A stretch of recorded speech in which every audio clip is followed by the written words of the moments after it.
And we are back, and we just finished watching 2022's juggernaut, apparently, Top Gun Maverick, rated PG-13 with a runtime of 2 hours and 10 minutes. This is a continuation of the original Top Gun from the 80s and is directed by Joseph Kosinski with writing credits to... Was Top Gun in the 80s? I believe so. Christopher McQuarrie, Eric Warren Singer, Ehren Kruger. Story by Peter Craig, Justin Marks, from characters created by Jim Cash and Jack Epps Jr. Yeah, I think Top Gun was in the 80s, no? I don't remember. Yeah, I think so. Yeah, it was like 80, late 80s, like 80, between 86 and 89, I think. Okay. Let's go look. Now you've got me curious. Yes, 1986. I mean, the Highway to the Danger is an absolute 80s song, so yeah. This one scored a 6.9 on IMDb. The first Top Gun scored a 6.9, and this one is rated an 8.3. I want to say I like the first one more. I barely remember the first one. So I barely remember the first one too, but there's so many iconic scenes from that first one. The whole volleyball thing, him sweaty volleyball, him singing to Kelly McGillis, "You've lost that love and feeling." I don't remember that at all. Really? I remember sweaty volleyball, and I remember like the love scenes, like the Berlin song. Goose getting killed. I don't remember any love scenes. Really? I remember at the end when they shake hands or whatever the hell they do. Him and Ice. I don't remember that. Wow. All right. Fair enough. Top Gun was not one of those films that like etched itself in my memory. It really just came and went, and I was just like, eh. Well, okay. So I personally feel like I like the other one more because maybe it was less than 2 hours and 10 minutes. This felt extremely long. This had no business being 2 hours and 10 minutes. I did not find it long or dragged out. I thought this was, to me, this felt like an okay movie. I don't understand why it made $1.5 billion dollars. Because it really just felt sort of like a decent, I guess sort of the action-y type relationship drama type movie. And it was okay. It was okay. None of the characters really bothered me. Yeah, this is tagged as action drama. I mean, I guess the whole airplane sequences are exciting. The airplane sequences were exciting. That was nice. The melodrama of, it's Goose's son. Yeah. I bear guilt for Goose getting killed, and there's even more drama because I guess he was trying to sandbag Rooster's career, but you come to find out that was on the mom, I guess. Yeah. Who did not make an appearance. Although they had Val Kilmer in there. Which was interesting. Val Kilmer was one thing I do remember from was Iceman. Was Val Kilmer was Maverick's true love. Yeah. Let's be honest. He was his true love. And they sort of mirror that in this one. Yeah. Because I don't care what that is always getting Mav out of trouble. No, I don't care what the girl that was hugging Rooster was at the end. Rooster only had eyes for Hangman. And when the movie's over, they're going to go off and make sweet, sweet man love. All right. Okay, well, to kind of circle back on something that you said, this movie, the estimated budget on this movie is $170 million, which seems kind of low. That they made that back tenfold. With like a lot of profit. Yeah. Seriously, that was money well invested. The opening weekend on this baby was $126,707,459. This baffles me. The gross in U.S. and Canada, $718,732,821. Were they expecting this to do that well? I don't know. This boggles my mind. But wait, you ready? Here we go. The gross worldwide. I mean, these numbers have to come from Asia because, yeah. I mean, I can't imagine anyone else giving a fuck about Maverick. I don't know why they would either. This is as close to America as an 80s movie was. And that's sort of out of favor now, especially overseas. Apparently not. I don't. This seriously just this baffles is me. all Asia, I bet. Oh, you know what? It probably is. Okay, well, let me tell you the. Are you sitting down? Yes, you are. The worldwide gross on this sucker: 1,488,732,821. Wow, that's the gross seriously, national product of a country. I can't imagine they expected it to do that well. I don't think they did. I don't think they did. Because it's like, all right, we're going to make a sequel to Top Gun. I mean, well, like, 30 years later, nobody was asking for a sequel to Top Gun. And then they announce it, and they're like, oh, we're going to do it. And in my mind, I'm just thinking, all right, it's going to do okay, I guess. That's like blockbuster. That's like Marvel money. That's like Marvel money Yeah. when like Marvel was really hot. This is like Titanic money. And I don't know how to. Okay, so you know what? In one of my old film discussion, because we had done RRR for one of the film discussion movies, and one of the people in the group mentioned that I guess in India, going to the movies is still a big deal. Mm-hmm. So in order to get a lot of bang for your buck, that's why they make these long, because RRR was long. That was a 3-hour movie. 3 hours, yeah. They make these long movies that have basically everything in them because I guess from how she explained it, and I mean, I could be wrong because it's been a couple of weeks, but she was like, they make these long movies because people are actually going to the theaters because I guess not everyone has a TV. So it's sort of like early 1900s in this country. Everyone's going to the cinema. Yeah, it's still like a big deal. Right. So that's why these movies are like pomp and circumstance because it's like, oh, well, we're going to go out. So you better give me everything you got. Yeah. Right. For my rupees or whatever the currency is over there. So I'm assuming India and Asia contributed to this astronomical figure. I mean, they had to, yeah. My God, $1.5 billion. Yeah, but I mean, would you say did just in the States? 718 million, which is pretty good. I mean, for 170 good budget. For now, for a film that came out after the pandemic, seriously, that came out in May. Spring. Most films, spring 2022. They're not doing as well as they did pre-pandemic. And I don't know if they really ever will, but this is just that's bonkers money. Mind-blowing, yeah. I would love to. You know what? And I bet the studio will still say, "Yeah, we didn't really make a profit." Yeah, we didn't make a profit. Fuckers. Catering was just murder on that one. We had to pay off the government for all those aerial shots. Oh, that had to all be CG. I doubt Uncle Sam was saying, "Yeah, Tom Cruise, we'll let you take these MiGs and all these other aircrafts out." I mean, from what I understand, they let them, like, he's not flying those things, but he actually gets to be in one and they'll fly him around in it. But like it always, from my understanding, the army is like, they're like, yeah, come, you could use all the stuff, all the toys, as long as the only thing we say is you have to present it in a positive light. Right. You can't be like having us massacre villages of people and stuff.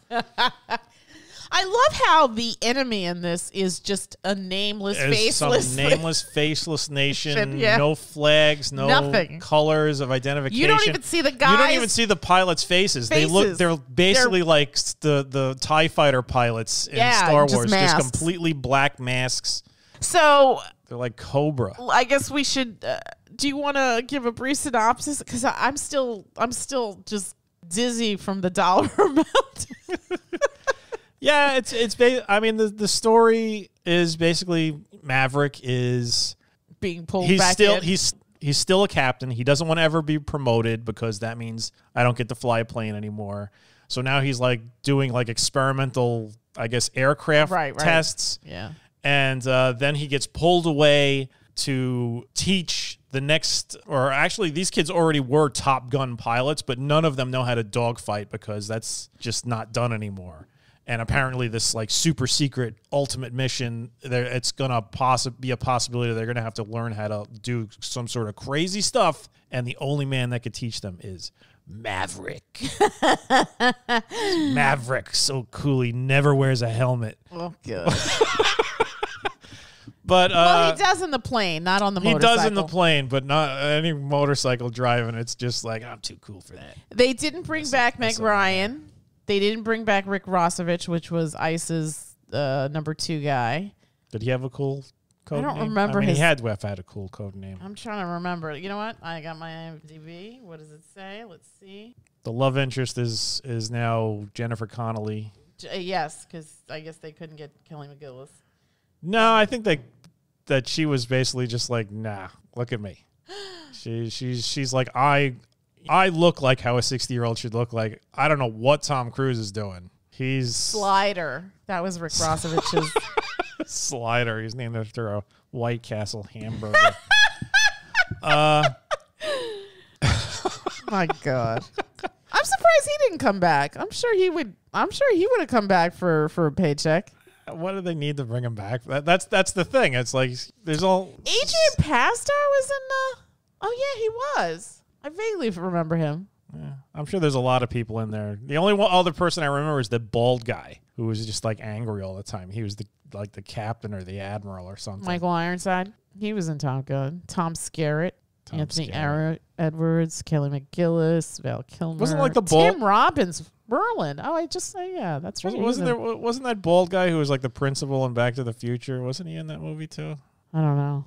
He's just like screaming at. He's always like the angry guy in charge. I don't remember. I feel like we need to watch it again. Yeah, maybe. Although I don't remember it being this long. It's an hour and 49 minutes. The original Top Gun from '86. Still, that's. I mean, you consider like 10 minutes of that. Seriously, this movie should have been 90 minutes, 95 tops. I mean, yeah, they there was too much flying around. They could have cut stuff, but no, the flying around is what that's what we're there for. I gotta be honest, I was bored. Well, I guess watching people blow up in airplanes isn't your thing. And I'm still just baffled by this dollar. I can't get over this number. Yeah, that was crazy. I don't even think that last Spider-Man movie made that much. I don't think it did. I think it made like 600 million, which is a lot, but $1 billion. Yeah, I don't think. Holy I think smokes. I saw some statistic. There's no Marvel film has made $1 billion since 2019. What was that? Endgame? Whatever came out in 2019, probably Endgame. Yeah. Yeah, pre-COVID, right? Yeah. But yeah. So anyway, yeah. So he's got to teach them, and then they got to go on the mission, and they're like, "You're not doing the mission, Maverick," and he's like, "I don't want to do the mission," and then apparently he has to do the mission. So my takeaways from this are: Tom Cruise looks phenomenal for a 60-year-old man. It's disturbing. Yeah. I mean, He's got to be eating or drinking like placenta smoothies or something. I don't know, or just getting like blood transfusions from like 1,000 babies. Yeah. But that's like one of the things I remember from the pre-build-up. They're like, "Oh, is Kelly McGillis going to be in it?" And she was just like, "No, because I look like a 60-year-old woman, and I don't know what the hell Tom Cruise is doing." No, nobody's going to the theater to see me anymore. She was very honest of her. Yeah. He's obviously paying tribute to Paimon. Maybe.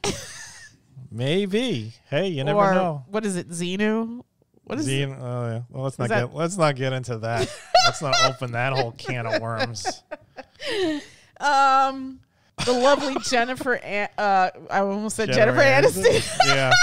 The whole cast of Friends makes it a cameo. Yeah. The lovely Jennifer Connelly plays Penny Benjamin, who is the love interest. Didn't really care for that storyline. I think they needed that because it's like, oh, well, Maverick needs something to... Because remember, there's that whole scene where he's like, all right, you just got your wingman killed. What are you going to tell his family? What are you going to tell his family? And then they're basically just like, well, you don't got a family. So they needed... I guess they needed to throw that in there. So now he's sort of like going to build a surrogate family. And it's going to be Penny and her daughter and his new adopted son, Rooster. Played by Miles Teller. Which is weird because it's like, why? What's up with this family and like, what's with these just lame bird names? It's like you don't even get Falcon or Hawk. It's Goose and Rooster.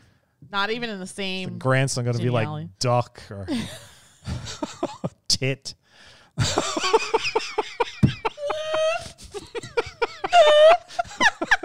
Call sign booby. All right, so I don't know how to feel about this movie.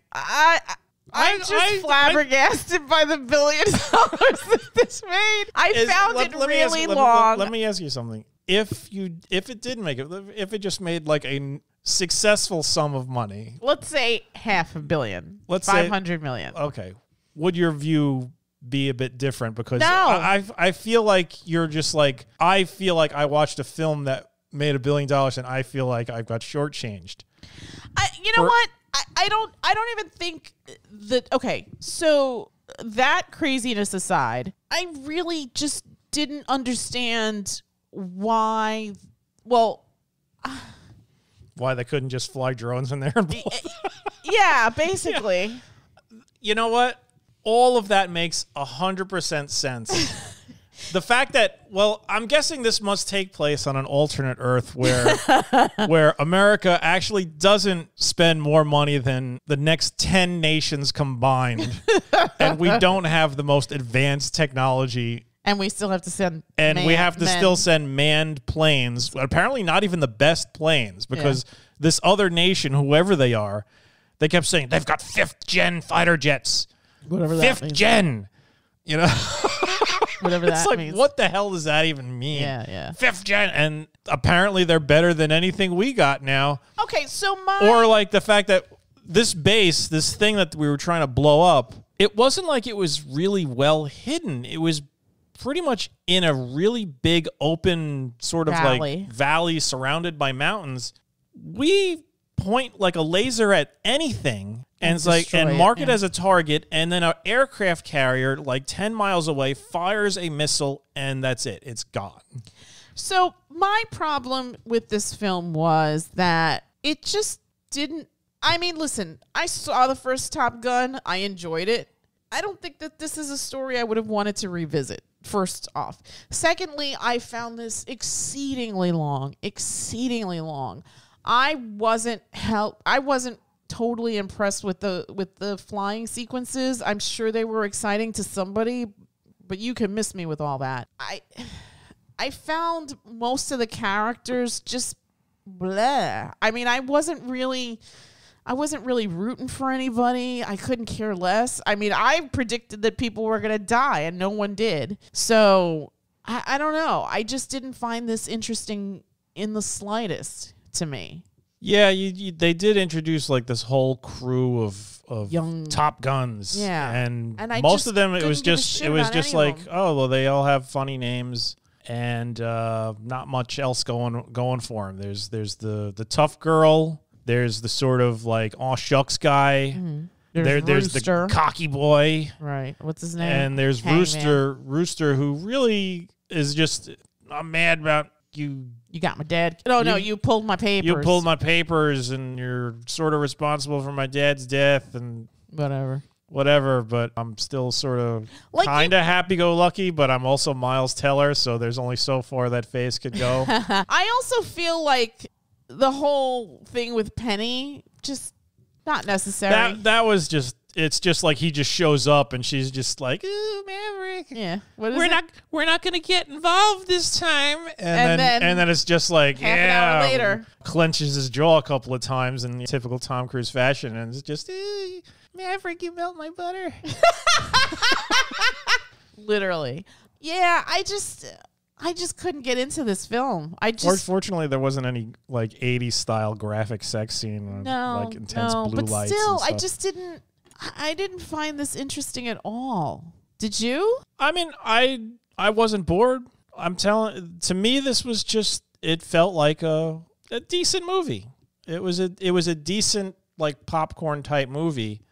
I mean, it didn't wow me. Nothing about it really wowed me. I mean, the fight scenes with the planes were kind of interesting. There was a lot of banking and rolling and doing whatever planes do when they fight. Nothing about it really blew me away. And of course, it's just full of archetypes. It's just, God damn it, Maverick, I didn't want you here, but you're here, and I hate you, but you're gonna command these kids. That was John Hamm's entire character. Yeah. I couldn't. I don't know. I just couldn't get into it. I don't know.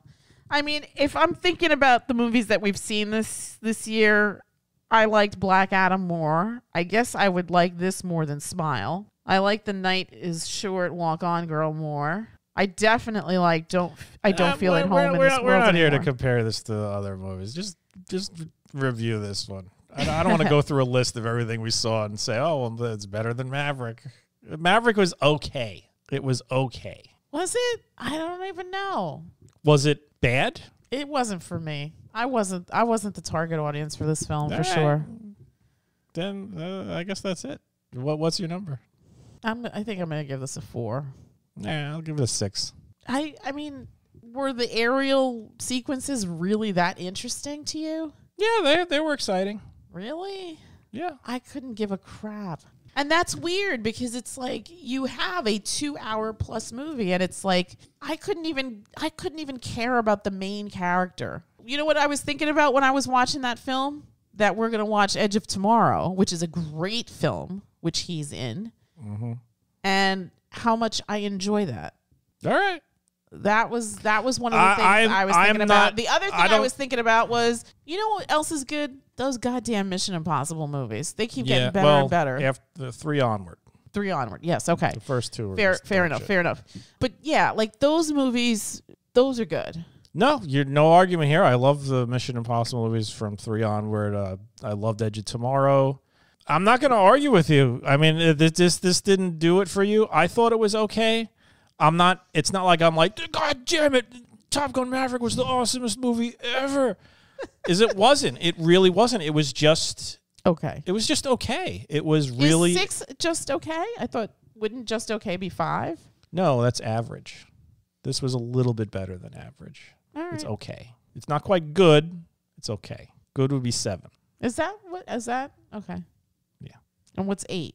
Better than good? Better than very good. It's and 9. Then 9 would be excellent. And 10 would be perfect, which doesn't exist. All right. So you're giving it a 6 and I'm going to get a 4. I don't know. I'm not trying to be a Debbie Downer here.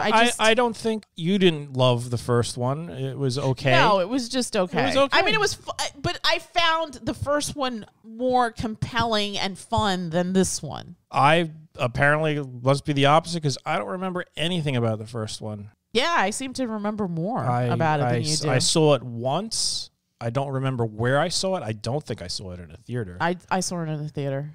And it didn't. You remembered Highway to the Danger Zone? Yeah, well, who the hell? I mean, honestly, that's huge the song. Big takeaway from Top Gun was the fact that Highway to the Danger Zone became synonymous with just planes flying around and 80s fighter. Remember that film launched like an entire series of other fighter jet movies, like Iron Eagle with Jason Gedrick. Yeah. So, well, Queen did a song on there. Yeah, or did they do the whole soundtrack for that? No, they just did that. I don't know, but I'm sure if they did a song for it, you had the 45. I didn't have the 45 for that, but I'm sure I had like a greatest hits that One Vision song was on. All right. So anyway, yeah, I mean, I wasn't into fighter jet movies. I wasn't either. I'm still not really into it, but I could appreciate that. Okay, that there was some stuff going on, and I would say a lot of it, there was a lot of stuff that wasn't CG. There clearly was stuff that was. Was, right. But I don't care about that either. So to me, like, this should have been more of a, like, it's tagged action drama. I wish there was more attention paid to the dramatic part of it. I think in order to have really gotten me to love this film, scrap Jennifer Connelly's character completely. He doesn't need a love interest at this point. I think the bar should have belonged to that old guy, Jimmy, or whatever the hell his name was. And he comes, he's going to train these guys. Make it more about the relationship between Rooster and Maverick. That's what I want to see. Yeah. You know, they could have streamlined that, but I could see why she was there, because it's just like, oh, we got to make the audience feel, we got to sort of make the audience, make Maverick have, I guess, a sense of guilt about not coming home or not screwing this up, because apparently, the impression I get is he basically like he's just blowing through relationships. He's not reliable in that sort of thing. He just wants to fly airplanes and be alone. I mean, look, he lives in a freaking hangar. He's been doing that for 30 years, and all of a sudden now Jennifer Connelly's going to turn him around. Apparently now's the time. I mean, she looked fantastic, but still, I guess they had history because she knew who he was. They hadn't seen each other in 3 years. Yeah, and I guess he broke her heart once upon a time. Yeah, but whatever. It's a 6. It's okay. I would say go see it, but you probably already did. Apparently, yeah, $1.5 billion. Jeez. Yeah. Okay. Let's wrap this up. I don't know. There's nothing else to say about this movie. Come on, we've been talking about it for a half hour. It could have been better. That's my whole thing. Really? It could have been better. Get rid of Jennifer Connelly. Pare down on some of this fight shit. Just do like a montage of him. That's the whole point. But like instead of having him do these lessons with these kids, do a montage. Focus on the actual mission and more of Maverick and Rooster. That to me, I think the purpose of all the training was to show how virtually impossible the entire mission was. So this way they could be like, all right, we're going to scrap the mission. We're getting rid of Maverick. And then he has to prove that, it is possible. It's just really hard. And you need to be like me. Oh, God. That's basically the morals. Be more like Maverick. There you go. All right. Whatever. I mean, fly the jets, melt the butter. Go see it if you want. I mean... This is on the old Epix app, which is actually MGM Plus. But it's very confusing. But it's on there, so if you want to go check it out, you could buy and rent it on whatever. According to IMDb, it's also playing on Paramount Plus. So check it out on MGM Plus or Paramount Plus. I think it's still in the theaters. And yeah, holy cow, world! This is what you like. Go figure. Again, Top Gun Maverick from 2022, rated PG-13. Yeah, this wasn't... Even the love scenes were non-existent. There was no love scenes. Yeah. They go into the house, and then Tom Cruise and her lays her down, are talking. And then they're talking. And he's not wearing a shirt. Yeah. So, yeah, there's nothing objectionable here. There's a lot of fast planes and trash talk and shirtless guys on a beach playing football. Guys being macho. Yeah. There's nothing 13 and up, I guess. There's not even cursing in this, is there? No, it's PG-13. Not really. Yeah. No, you get to see innuendos, nothing like that. You get to see Val Kilmer for a hot second. Yeah. I don't know what to say. I mean. Yeah, you know what? I think it was just it's like a nostalgia fix. Yeah, and, it's an okay movie with a nostalgia fix. If that's what you want. If that's your bag, then I guess go check it out. Yeah. Again, Top Gun Maverick nominated for something at the Oscars. I can't remember, but Oscar nominated Top Gun Maverick, clocking in at $1.488 gajillion from 2022. PG-13. Yeah, they got to give it something. Yeah, 2 hours and 10 minutes, although it felt like 4. What did you say Spielberg said? It saved cinema? Yeah. Yeah, there's a video on somewhere where he's shaking his hand at some award thing, and he's basically just blowing smoke up Tom Cruise's asses and just saying, like, yeah, man, you saved cinema or whatever. I don't think he says man, but yeah, once again on MGM Plus or Paramount Plus, or still in the theaters, apparently. From last year, huh? It's still in the theaters? That's wild. Makes that much money, yeah. When the hell did this come out again? I think it's summer. Oh, wow. So almost a year. Shit. Almost a year? And it's still in the theaters? On the plus side, it was filmed in America, in California. All right. Whatever. Do what you want. That's it from us. All right. We'll bid you all a good night. Good night.